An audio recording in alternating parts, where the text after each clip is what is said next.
Welcome to the second annual Been There, Done That. Industry veterans share their experiences and advice. My name is Kim McAuliffe, and I'm just here to introduce the session, but I'm gonna hurry up and hand you off to Lauren.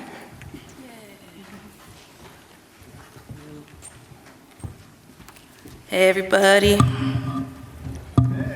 Hi. Thanks for coming so early. So I'm kind of, sort of, probably in almost a similar spot as a lot of you guys. I'm 24, I was just in college like 3 years ago. And so I have an interesting kind of perspective on academia and the industry and how they kind of compare and contrast. So I'm gonna share a little bit of that with you because you might be kind of thinking about, oh, you know, which way maybe do I want to go? Do I want to go to school? Do I want to go straight to industry? So hopefully I can shed a bit of light on that. So a bit about me, I work at Hangar 13. We just shipped Mafia 3. I'm a systems designer, designed the economy, did some dialogue systems stuff. And before that, I was at Zynga as a designer. That was my first job out of college. And then in college, I went to UC Santa Cruz. They have an amazing games program. Woo! Yeah, go Slugs. Yeah, we have a great games program, very supportive. And there I worked on such games as IGF Finalist Prom Week and a game called Xylem, which was a weird puzzle game for DARPA for some insidious thing. So academia or industry, you know, what's right for you? What kind of is the deal with these? So for academia, one of the main things is that it's just so much about exploration, about the fringes of our industry and our craft, and that's one of the most exciting things about it. If you're interested in just going out and, like, you know, exploring and really developing like weird shit, like this is the way to go. But college is also extremely self-guided, and my experience is like undergrad, I did a lot of research with graduate students, but just anecdotally, like the graduate students I'd work with, it's even more self-guided, and you can end up staying in a grad program for years and years and years if you're not like extremely focused in on what you want to do. So like, the game to the bottom left is Xylem, and the way I found that was just, you know, asking professors, hey, like, what can I do? I'm interested in doing something interesting, and they were like, oh yeah, we have this opportunity, so you really have to kind of just go and get it yourself, and you need, you know, good discipline to really do anything of substance. One thing about academia is you definitely shouldn't think of it as just like a stepping stone in your career. You should think of it as, if you're gonna commit to it, like really commit as a really important part of your career and get the most out of it as you can. Like if I just went to school and took my classes, like I wouldn't have, you know, tried to go above and beyond and do cool shit. So no to bad stock photos. So yeah, some benefits of academia are you'll learn really cool critical thinking skills that kind of help you think in a different way than just, you know, industry. I approach problems kind of differently maybe. And you can really push the boundaries of our medium. And you'll also end up with like just an installed like group of people that you know in the industry right off the bat, the people that you work with in college. Downsides, because these may not be downsides for you, but projects are really long-term, and I've heard from a lot of grad students that they feel kind of siloed from the rest of the industry, like kind of over here in this weird corner. And your findings, although they will be cherished by academia, they may not make it into the industry at large for a while, because the industry has, I mean, well, I'll get to that. So next is industry. So, you're kind of just thrown right into the deep end of the pool on this one. I just, you know, got to Hangar 13 and they threw the engine at me and they were like, all right, you know, learn our scripting shit and you can do it, all right, go. So like, this is self-guided in kind of a different way. So you kind of have to be confident in, and even if you aren't completely confident at the beginning, just like, know that you can eventually get it and just try. And I couldn't find a stock photo of a diverse group of people working. I wonder why. But so this is, but it's great for learning how to work in a really diverse, big group, potentially. The industry is extremely fast-paced, as you might have heard. You work under a lot of pressure. You have like academia has deadlines, but like industry has deadlines that are based on, you know, money and other people's jobs and like really high stakes. And in industry, there's less experimentation. Like sometimes I'll try to propose something that I think is really cool, but it's always, you know, can you prove it out? Is this, even if it's a new concept, like is it kind of rooted in a solid foundation that we know it'll like, you know, succeed and do well and make us money?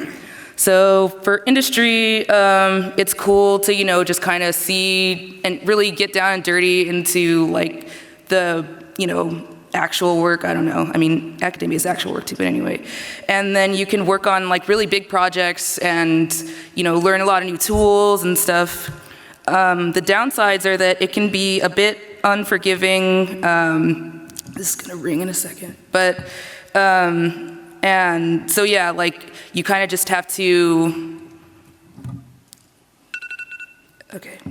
But yeah, and you kind of just have to really like throw yourself into it, and you can't really make too many mistakes. Well, you can, but only within reason. Like academia, you can really explore like who you are as a designer and what you want to do. And you know, school is for making mistakes, but industry, it's less so. And morale, you know, whatever, kind of depends on personality type. So which is for you? Depends on, you know, kind of just what you want to do, and based on kind of both of these analyses, like what fits your personality, your goals, and the trajectory of your career. And you can always merge the two if you want, like I did. You know, you can do academia first, then do industry. They both inform each other. They're not as divorced as you would think, so that's always something you can do. And shoot for the stars, because you're awesome. Thanks. I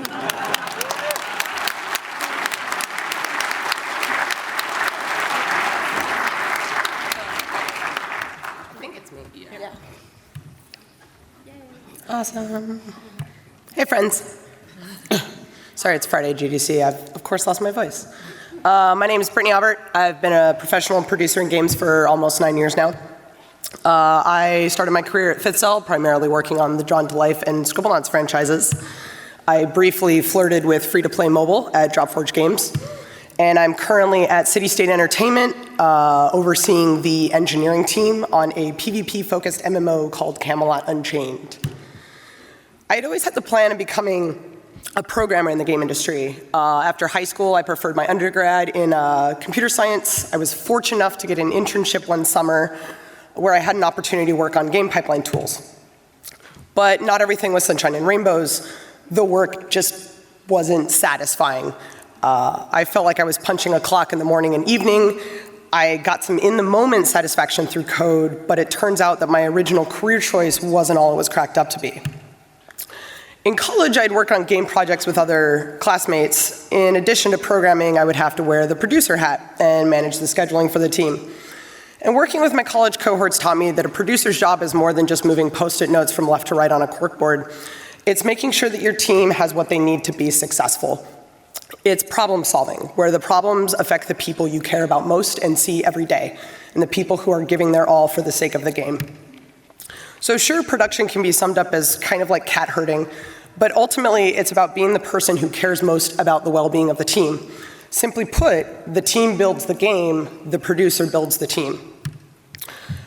So at the conclusion of my internship, I made the realization that while I loved solving programming problems, I got so much more satisfaction out of helping people make games that they are proud of. So after lots of school and a pile of debt, I decided I wasn't going to be a programmer. Maybe you've had this thought too about changing the direction of your career. Whether it's changing from one discipline to another, entering the game industry from another industry, or going into a management role after being an individual contributor. Society often sees changing a previously made decision as a very negative trait, so we tend to shy away against it. I'm here today to tell you how to do it, so it's far less scary. First off, prepare yourself to ask a lot of questions, starting with, why are you thinking about changing your career? Maybe your interests have changed and you don't want to do the same thing forever. A change of pace is nice. Maybe your current path isn't for you, whether you just don't see yourself in it long term, you don't like where you're at, or you just don't have any future prospects. Maybe your decision is financial. You might want to make more money than you currently are.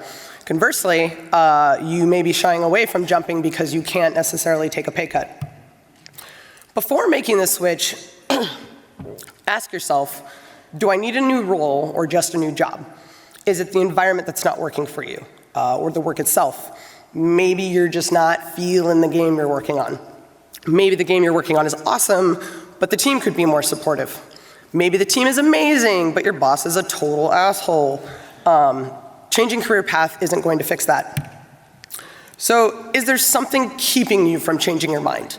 I resisted becoming a producer for a long time because a lot of classmates in college would say, oh, of course you're going to be a producer because girls aren't very good at programming. And I wanted to stay in engineering so I could prove them wrong. But proving someone wrong is great in the moment, but that's not going to provide me long-term satisfaction. So you've asked yourself all these questions and you're still like, yeah, I'm going to take the jump. So how do you do it? Set goals for yourself. Define a positive meaning and definition of success. Develop realistic expectations for what it is you're trying to do. For me, this was starting out producing a small engineering team, and if I could do that successfully, I wanted to branch out to disciplines I didn't know very well, like design and art and audio. And eventually, I ended up leading production on a full title. But that doesn't happen overnight. And setting an unobtainable goal at the beginning may not give you the positive reinforcement you need to keep yourself going along. It is critical that you find a mentor in what it is you want to do, so you have a person you can ask for advice as you chart your new territory. If you can, find a mentor in your gender, race, or sexual orientation, because there will be unique challenges that you'll face. It may not be wise to jump right in. Go on a trial run before you can make the leap. Verify that your initial interest in a new path could pan into something, or if you should even go that route at all. One way to do this is to ask your manager to try out some of the responsibilities your new position would entail. We once had a programming intern who had an interest in production, and she had asked if she could spend 2 weeks shadowing producers, and those 2 weeks taught her she in no way wanted to be a producer. Be flexible. Know that you might have to add extra work to your current responsibilities in order to try this out. Know that it might not be a clean transition into your new role. Be prepared to train your replacement leaving a new role. You are taking on a lot of work in this scenario. And with all of that, things might still go wrong. You might fail. But success at anything is really hard, and you can't fail if at first you didn't try something. You will have to pay your dues again. Regardless of what you did before, you now have to prove yourself in a new role. I hadn't shipped a game as a producer before moving into that role. I had no background. Your relationships will change. Who you talk to every day will change. What you can talk to them about. Who you hang out with after work may be different. When I moved into a different position on the org chart, I couldn't always go to the bar with my team because my presence isn't going to let the team fully relax. As a producer, I've been put in positions where I've had to fire my friends. So even though I feel like I've made the right choice in changing careers, all those sunshine and rainbows I was looking for aren't really totally there. But maybe your new direction doesn't actually work out. This is just a bump in the road. Don't worry. You can go back where you came from, or try something new again, or go a completely different direction. If making games was easy, everyone would do it. Sometimes it sucks. But everything that is worth it takes time and work. And with that, I'm going to leave a little motivation. I'll leave you with some wise words from my personal hero, Dwayne "The Rock" Johnson. If something stands between you and your success, move it. Never be denied. Thank you.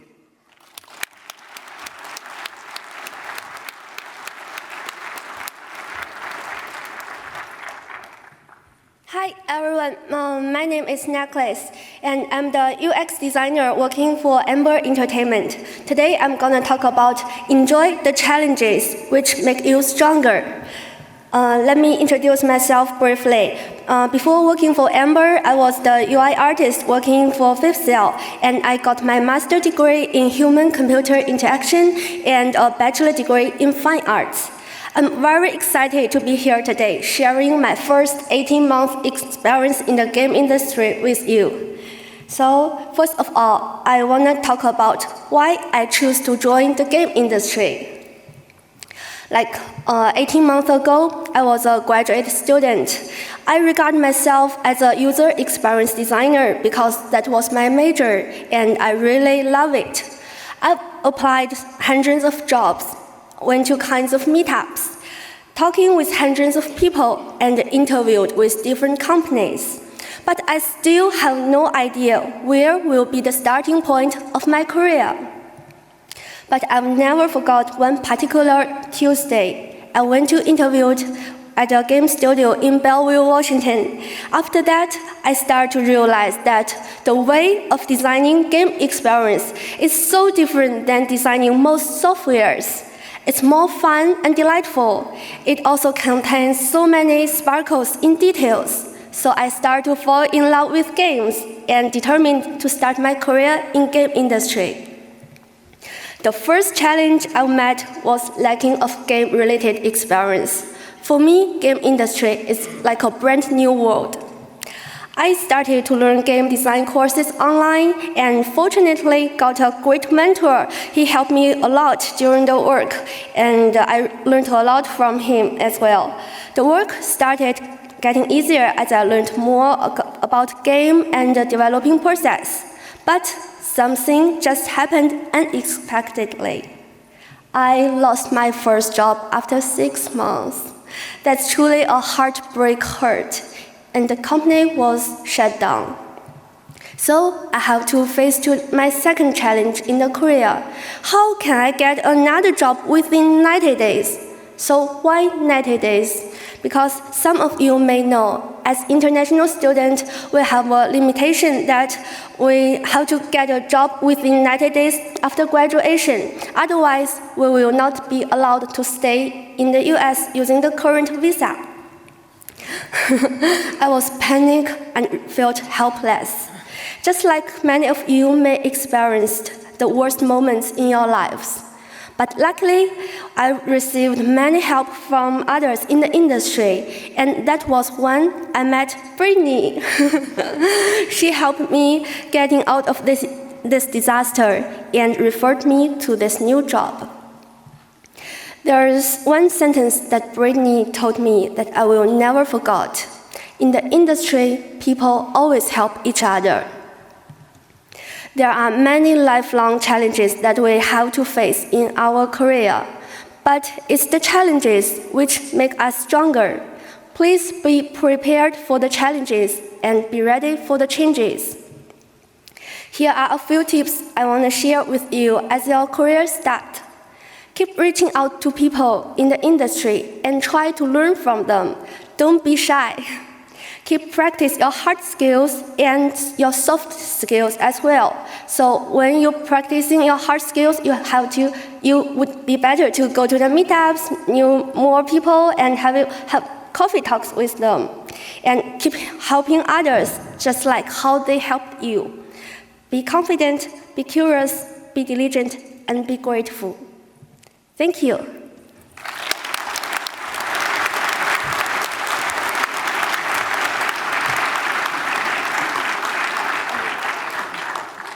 Hello, I am Mary Olson. I'm the executive producer of our internal development team at a studio called 343 Industries.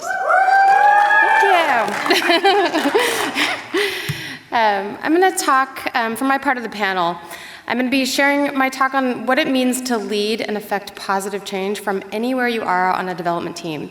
So I'm going to use my background in audio as an illustration, but really this applies to any area. So here's a quick view of my career path for some context. So I started playing music as a kid, which led to an education in sound engineering and experimental music. Then in 1996, I started working on games as a sound designer. Then an audio director, switching to production as an audio producer on Halo 4, a lead producer on Halo 5, and then now today I'm an EP. So there you go. few of the games I shipped. Okay, skip past that. So, a common thing that you may experience if you're an audio person or if you hang out with any audio people is the feeling of persecution. Audio is often an afterthought, not always prioritized on the same level as art, design, and dev. And even if you're in an environment like 343, which actually puts high value and priority on audio, it's still downstream from everything else, and often up against kind of a brick wall of deadlines, release dates, or events like E3 and things like that. So while the audio team is pushing to meet their deadlines and quality bar, they're also impacted by any delays or dysfunction that come earlier in development. So all of this is exacerbated on large teams that ship big games all at once, but the principle scales to any size of team or a release model even as well. So because of this, team culture, health, and process, which you see above the dotted line, as well as every aspect of a game, which you see below, all have a direct impact on audio in a game, and then also ultimately the game itself. So any area that can be improved throughout the studio and the game also have a direct positive impact on audio and therefore the quality of the game. So with all those factors affecting audio, let's look at what audio is actually responsible for in the game. So here's what you're actually improving when audio is in a healthy position. So the impact is quite big. So with all that in mind, every audio person has to make a choice. This was clear to me early on, and I've continued to make this choice over and over. And by the way, this choice is not limited to audio. If you've ever found yourself bitching about another team or discipline because they screwed you over, or the work you're doing, the work you're trying to do, that mentality kills collaboration. And sometimes it kills whole games and whole teams. So we all have this choice to make. Are you going to be a victim, or are you going to be an advocate? I am suggesting that we all become advocates and be the change we want to see, not necessarily with weapons. Okay, but what about stepping on toes? On our team, we have an empowerment culture, and making the right kind of changes is encouraged because we acknowledge that it makes better games. But even if you don't, there's still hope. Because I'm not actually suggesting that we all go out and take over and run other departments or areas. That's not actually exactly what I mean. With the wrong approach to change, it can go horribly wrong. If you do feel another part of your team is like screwing you over, go do something about it, but do it in the right ways. And here are a few suggestions for how to do that. Focus on the end result.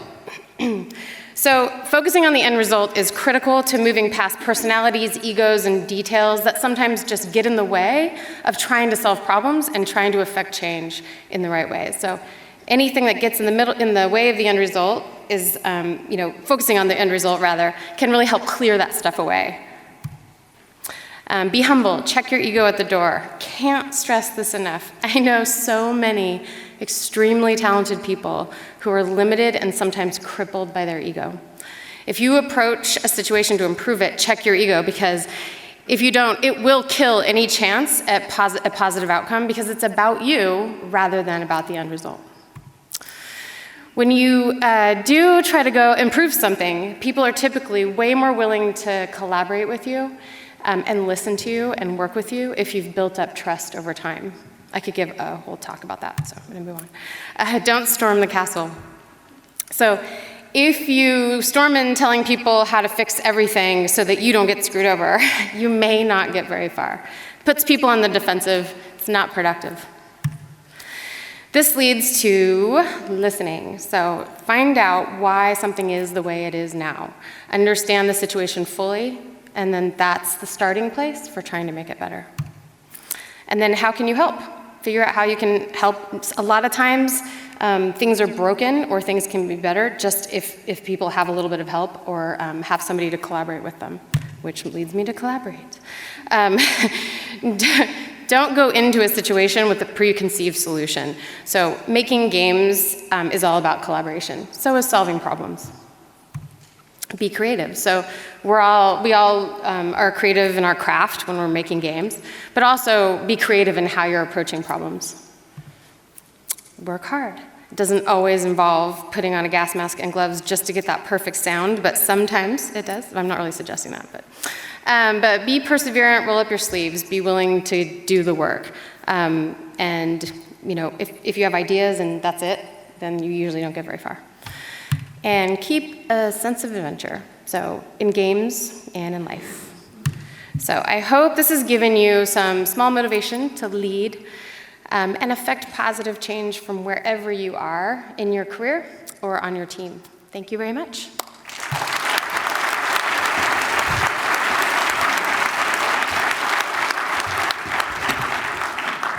Hi, everybody. A little scratchy. I'm going to grab my water real quick. Thank you.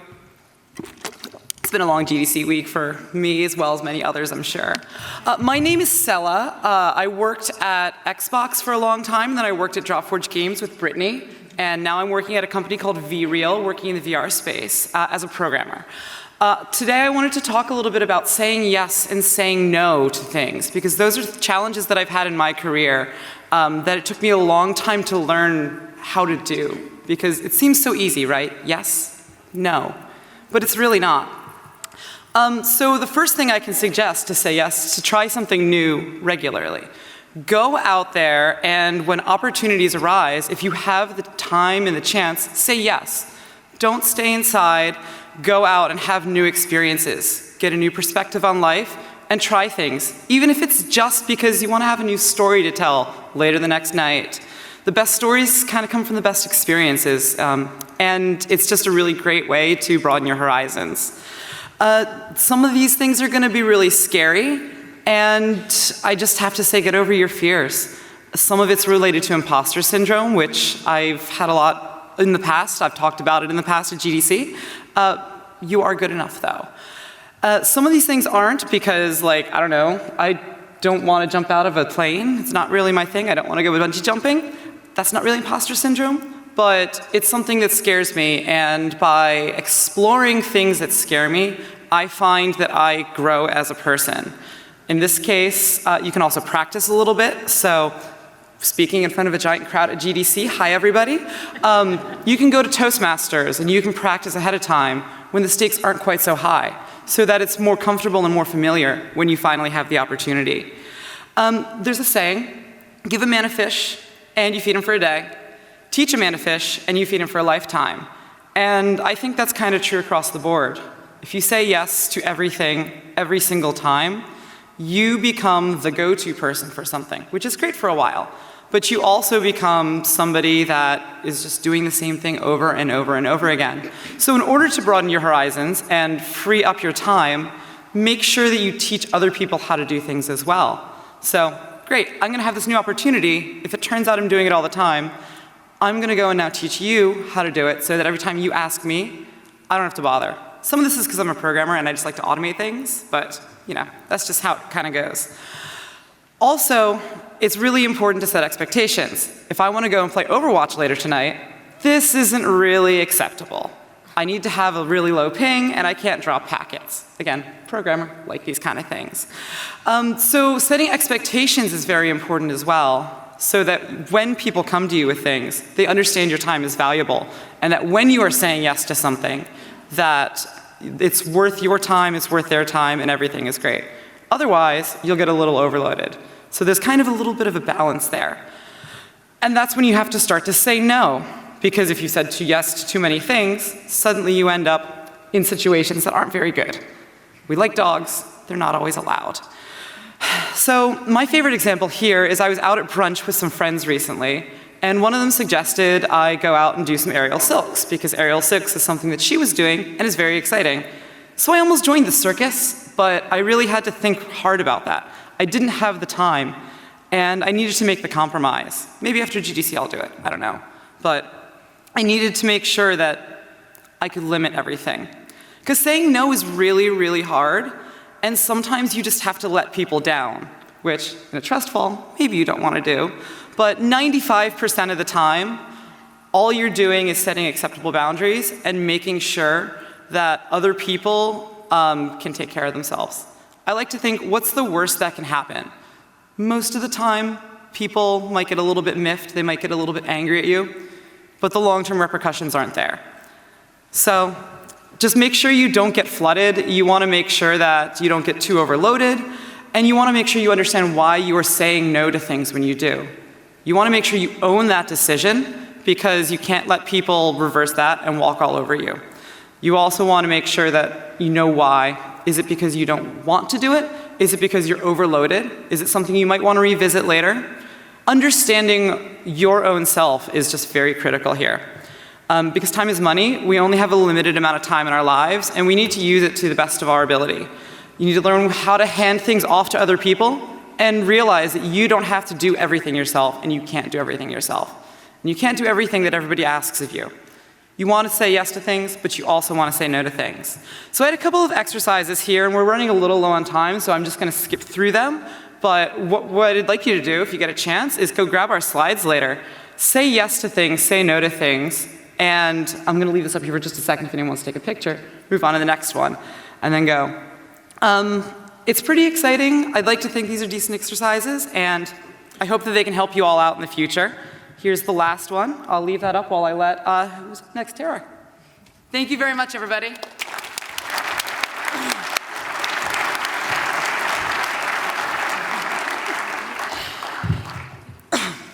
Hello, everybody. My name is Tara J. Brannigan. I'm the head of community and customer service at Flare Games. I've worked, there we go. There we go.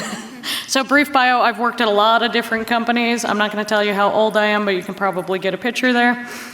I started out in QA doing testing at VMC Games for the original Xbox.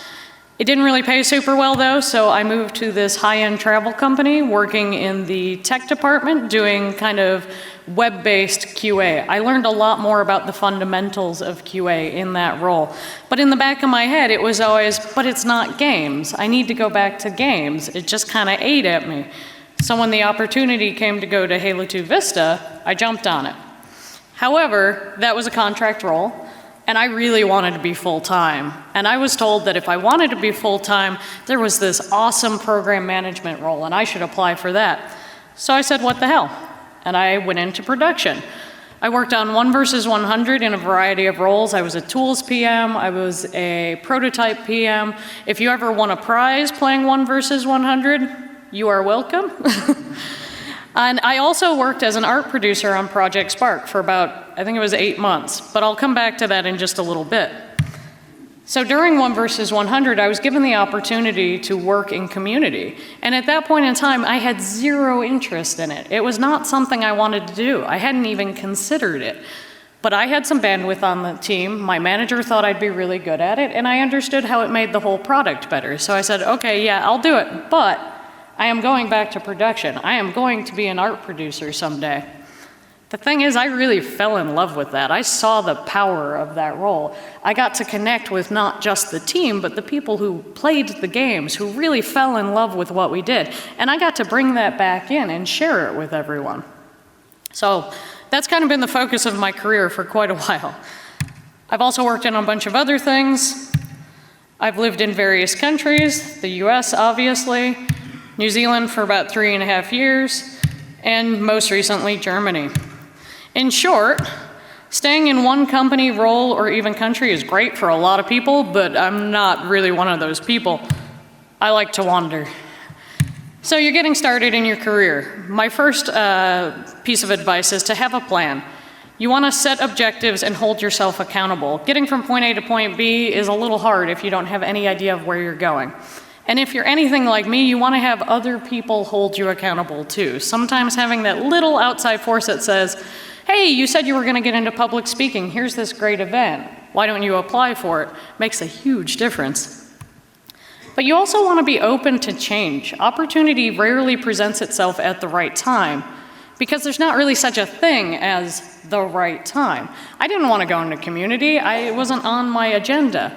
But this opportunity for me to learn something new about the industry that I loved popped up. And if I hadn't taken that, if I hadn't said yes, I wouldn't have found my passion in the industry. So other people are going to have opinions on what's best for you in your career, and it's good to remember that this comes from a good place. Like your friends, your family, your managers, they all have a clear image of who you are. But that's from their own perspective. So they're going to give you advice that's based on their view of you. But no one cares about your career as much as you do. And that is a really terrifying thing to realize, that somebody isn't going to plot your career out for you. That is dependent on you. People might give you nudges, and it's great to get advice from people, but at the end of the day, you're the one that lives with those decisions. So I said I was going to come back to Project Spark. The first leap is absolutely the hardest. So in my early 20s, I would have killed somebody to get that job. I was going to be an art producer on a AAA title. I wanted it so bad. But older 20s didn't actually want that anymore. And it was scary. And I had people telling me, particularly back then, community was not a very well-respected role. And I was told that it was almost career suicide to go from this role with that credit into just community management. So I had to dwell on that for a long time, and it kind of came down to, if I don't do this, I am going to regret it. And I got an opportunity to go PopCap Games, and oh my God, that has made all of the difference. I will say that it gets easier. Taking charge once makes it a lot easier to do so again in the future. That's not to say it's easy. Every big jump I've ever made has given me that anxiety and stress, and oh my God, am I doing the right thing? But you have to think things through, you have to get advice from other people, and move forward. So a little bit more about that dream versus reality. 19-year-old Tara was super in love with Weta Workshop. I've always been a practical effects nerd, and for me that was just the epitome, like, oh my God, it's so good. I have to work there someday. So 33-year-old Tara last year got an opportunity to work at Weta Workshop. The thing was, my career had changed quite a lot in that time, and taking that role meant, one, contract position could be gotten rid of at any point in time, working on just one project rather than a larger brand initiative, and I was no longer a manager. I wasn't growing in those ways anymore, and it made me realize that those things were actually very important to me. But because I had built up all of these years of, oh my God, I need to work at Weta Workshop, this is the best place ever, and I had told so many other people who told me, like, oh my God, I'm so happy you're there, I almost didn't respond to this recruiter. But thankfully, I have a very kind and loving partner who reminded me that you always talk to the recruiter, even if you're not looking, even if it's not the right time. And I fell in love with the company. They have the values that align with where I want to go. It was a place for me to learn to manage people with a manager that is going to teach me those skills. So long story short, I worked on an amazing board game. I met some really cool artists. I learned a lot about Kickstarter. And then I said goodbye to that project, and now I live in Germany working at Flare Games. So in short, don't let the person that you thought that you should be get in the way of the person that you actually want to be. It's really easy to get hung up on this view of yourself that you've had for years and years and all of this investment that other people have put into it. But again, at the end of the day, you're the one that lives with it. So trust yourself. You're the hero of your story. Don't let player 2 or 3 or the mob of the internet tell you what you should be doing with your life. Be selective. Look for workplaces and environments that are going to help you grow in the ways that you want to get to. And remember that there is no one right path. All experience is valuable, and failure can lead to amazing growth. I still use things that I learned in QA and in production and outside of the game industry in my day-to-day work today. That is all part of the whole of me at this point. So in short, keep calm and go on an adventure. And P.S., learn how to negotiate like right now. Tara Van Wheeler's got this great piece called Minute Zero in the Gender Pay Gap. Highly recommend it. Don't care what gender you are. Absolutely check it out. Great tips. And that's me. And I gotta say, if you want to connect on Twitter, because I'm never not on there. And on that note, here's some really awesome other people you can follow.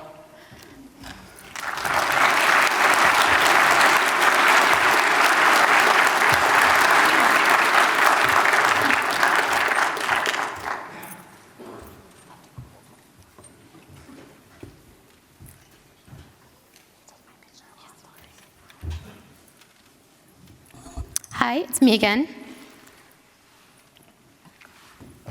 And we're a little short on time, so we're going to do the lightning version of my talk.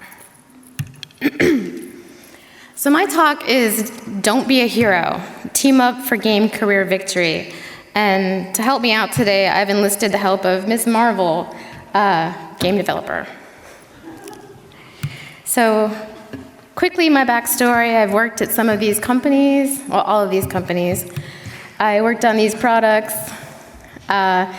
I currently work for this company that I formed, and this is my mission statement, to make games that inspire people to love themselves and each other.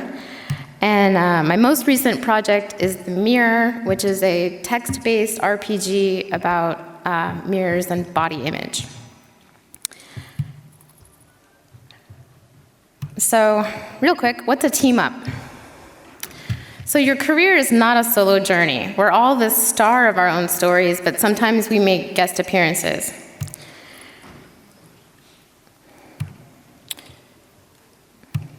So team-ups are the parts that we play in each other's stories.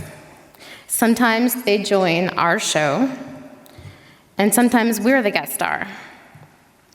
But usually they're fun, powerful, and mutually beneficial. So what's a game industry team-up? In the context of the game industry, team-ups go beyond just the teams and the companies that you work with. These are the deeper relationships that you purposely build during your career journey. They're the heroes that you admire and the mentors that you work with. They're the industry peers who become confidants and sounding boards, resources, and friends. They're also the aspiring game makers that you take under your wing and mentor. So why team up? 3 reasons. To develop your personal superpowers, to get better at your job, to be more effective now, to make better games, and then also to create new opportunities in the future. All of this can be summed up in Make Better Games. So let's start with developing your personal superpowers by teaming up with mentors and heroes. So you won't usually have direct access to your industry heroes, but you can follow them on social media. So following them on Twitter is a great start. Learning from their feed and what they talk about and post and retweet, this keeps you informed. It leaves you an opening for potential meaningful interaction. And then with mentors won't usually come looking for you. They have to be found and persuaded, and you have to show yourself worth the time investment by actually taking the advice that they give you and setting goals together, doing what they advise you to do. Mentors can help you set boundaries for work-life balance. They can help you navigate who you are versus who you want to become professionally, and they can help you take the initiative to get there. They can push you to accomplish more than you would on your own. Okay, so let's talk about peer team-ups. So if you get one thing out of this talk, I want it to be that investing in your peer relationships will have the biggest impact on your career and your body of work. So that's my first point. Choose to invest in the people that you work with now and choose to work with the people that you're already invested in. Trust is key. Making better games, I think Mary and Tara, a couple people touched on this already. Trust helps you make your games faster and better. Feeling like other people are invested in you fosters trust on your team, and then you're able to work more efficiently, uncover problems faster. Nobody's like hiding that they're in trouble or that they're behind.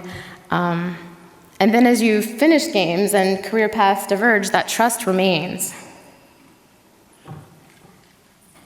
And it's not just about efficiency and making great products. These peer team-ups will also be important support for you during your career. You can't do your best work without a support network. These people and these relationships will cheer for your triumphs. They'll pull you through a world-ending layoff or studio closure. They'll let you vent when you really need to blow off steam. They'll help you figure out how to fix it when you fuck up. They'll encourage you to take care of yourself when you're burning out, and they'll remind you that you're awesome. And if you're lucky, these team-ups can lead to not just industry partners, but also some of your best friends. So let's go back to that thing about trust. As your paths diverge, that trust remains. This is how team-ups create new opportunities, that third point. So new opportunities come from past team-ups. At senior levels, most of your new gigs will happen this way. And this isn't nepotism, it's risk management. It's good hiring practice. Senior developers are expensive, and a bad hire can torpedo an entire team. So the best case hiring scenario is when someone comes in that another person trusts that says, I would definitely work with this person again. So this might be how you break into the AAA space and join your dream team. Or it could be how you all quit your jobs, you and your peers, to launch your own thing. The bottom line is that teaming up, investing in people, and leaving behind teammates who trust you is always to your benefit. So in conclusion, create epic team-ups in your career to develop your superpowers, make better games, and create future opportunities for greatness. Thank you.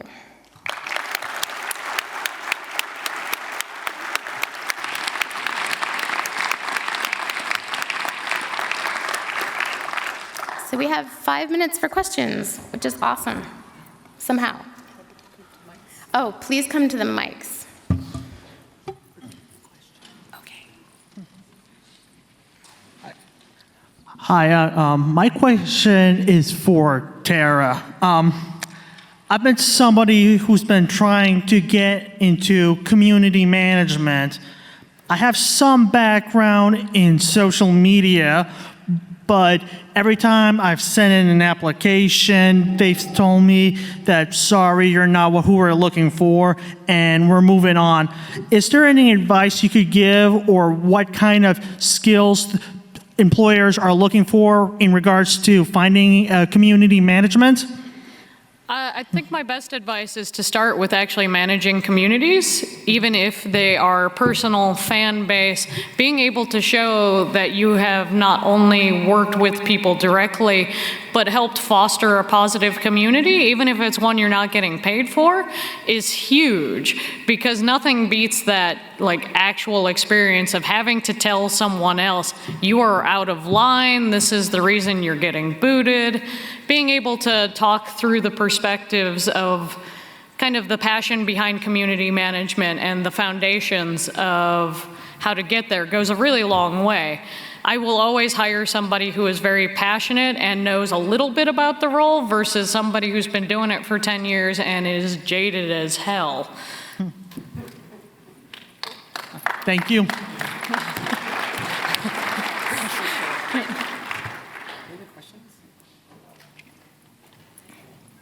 Are there any other questions? Come on, people. Hey, come on. Hi. Many of y'all spoke about obtaining a mentor. How would you go about doing that, other than following on social media? Is there another way, a better way, I guess? So the question is, how do you find a mentor? Ask. Find someone that at this conference that you respect and ask them. And one of the things that I have really started doing is always saying yes, because asking is very, very hard. Know that mentorship means something different to everybody. I have a mentor in South Africa, and we just email once every 4 months. I have mentors that are much more high maintenance, and I have to have dinner with them once every month. But figure out what that relationship is for you, figure out what you want out of it, and then just ask. It never hurts to ask, and if they are too busy, they can usually refer you to someone. I just want to echo really quickly what Brittany said. Ask someone here at GDC. I've been asked at GDC before, and I have also said yes. And everybody who's been doing this a while wants to help everybody out. So everybody, ask for mentors. It's great. We all want to pay it forward. Yeah. Thank you. So first, less of a question and more of a compliment on having an all-woman panel for this. I think that's fantastic, and I think that should be applauded.